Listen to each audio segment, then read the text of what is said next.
اللہ علیہ وآلہ وسلم کا ارشاد مبارک ہے، فرماتے ہیں قال کل امتی يدخلون الجنۃ الا من ابى، حضور صلی اللہ علیہ وآلہ وسلم فرماتے ہیں میری ساری کی ساری امت جنت میں داخل ہو جائے گی سوائے ان لوگوں کے جو جنت میں جانا نہیں چاہتے۔ کچھ لوگ ایسے ہیں جو حضور تو سب کو جنت میں لے جانے کے لیے تشریف لائے، حضور صلی اللہ علیہ وسلم فرما رہے میں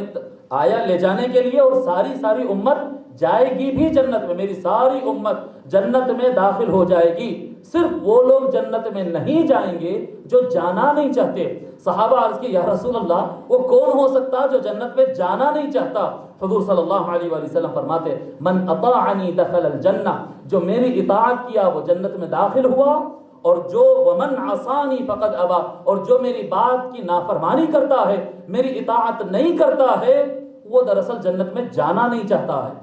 جنت میں جانا نہیں چاہتا ہے۔ ہم کو اگر جنت میں جانا ہے یا جس کسی کو جنت میں جانا ہے تو میرے آقا صلی اللہ علیہ وآلہ وسلم فرماتے ہیں کہ مجھے اسے چاہیے کہ رسول اللہ صلی اللہ علیہ وآلہ وسلم کی اطاعت